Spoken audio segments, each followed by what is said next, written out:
Warning ಅಂತ ತಾನೇ ಯೋಚಿಸ್ತಿದ್ದೀರಾ? ಇದು ನಿನ್ನೆ ಬಂದಿದ್ ರೆಡ್ ಅಲರ್ಟ್ ನಮಗೆ. ದುಬೈಯಲ್ಲಿ ಮತ್ತೆ ಮಳೆ ಸ್ಟಾರ್ಟ್ ಆಯ್ತು. ಮೇ 2 ಮತ್ತೆ 3 ಮಳೆ ಇರುತ್ತೆ ಅಂತ ಅನೌನ್ಸ್ ಮಾಡಿದ್ದಾರೆ. ಒಂದು ಮಳೆ ಬಂದಿದೆ, ತಡ್ಕೊಳಕ್ ಆಗಿಲ್ಲ. ಆದ್ರೆ ಈಗ ಮತ್ತೆ ಮಳೆ ಸ್ಟಾರ್ಟ್ ಆಯ್ತು. ಇವತ್ತು ಮೇ 2 ಬೆಳಿಗ್ಗೆ 4 ಗಂಟೆ.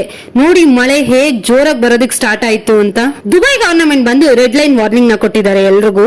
ದುಬೈ ಬಗ್ಗೆ ಯಾವುದೇ ಫೇಕ್ ರೂಮರ್ಸ್ ಅಥವಾ ವಿಡಿಯೋಸ್ ನ ಸ್ಪ್ರೆಡ್ ಮಾಡಬಾರ್ದು. ಲಾಸ್ಟ್ ಟೈಮ್ ಬಂದಿದ್ ಮಳೆ ಬಗ್ಗೆ ಕ್ಲೌಡ್ ಸೀಡಿಂಗ್ ಅದು ಇದು ಅಂತ ಎಲ್ಲ ಫಾಲ್ಸ್ ಇನ್ಫಾರ್ಮೇಶನ್ ಕೊಡ್ಲೇಬಾರ್ದು. ಆ ರೀತಿ ಏನಾದ್ರೂ ಮಾಡಿದ್ರೆ 1 ಲಕ್ಷದಿಂದ 2 ಲಕ್ಷ ದಿರಮ್ಸ್ ವರೆಗೂ ಫೈನ್ ನ ಮತ್ತೆ 1 ವರ್ಷ ಜೈಲ್ ಕೂಡ ಹೇಳಿದ್ದಾರೆ. ವ್ಯೂಸ್ ಗೋಸ್ಕರ ಏನೇನೋ ಮಾಡಿ ತೊಂದ್ರೆಲಂತೂ ಸಿಗಾಕೋಬೇಡಿ. ಈ ಸತಿ ಮಳೆಗೆ ದುಬೈ ಗವರ್ನಮೆಂಟ್ ತುಂಬಾನೇ ಪ್ರಿಕಾಷನರಿ ಸ್ಟೆಪ್ಸ್ ನ ತಗೊಂಡಿದ್ದಾರೆ. ಬೀಚಸ್ ಅಥವಾ ಫ್ಲಡ್ಸ್ ಬರೋ ಜಾಗಕ್ಕೆ ಹೋಗ್ದಿರ ಸೇಫ್ ಆಗಿರಿ. ಏನಾದ್ರೂ ಅವಶ್ಯಕತೆ ಇದ್ರೆ ಮಾತ್ರನೇ ಈಚೆ ಹೋಗಿ. ಈ ವಿಡಿಯೋನ ನಿಮ್ ಫ್ರೆಂಡ್ಸ್ ಅಂಡ್ ಫ್ಯಾಮಿಲಿ ಯಾರು ದುಬೈಯಲ್ಲಿ ಸ್ಟೇ ಮಾಡ್ತಿದಾರೋ ಅವ್ರಿಗೆ ಕಳಿಸಿ ಸೇಫ್ ಆಗಿರೋದಕ್ಕೆ ಹೇಳಿ. ಈ ವಿಡಿಯೋನ ಲೈಕ್ ಮಾಡಿ, ಫಾಲೋ ಬಟನ್ ಮೇಲೆ ಕ್ಲಿಕ್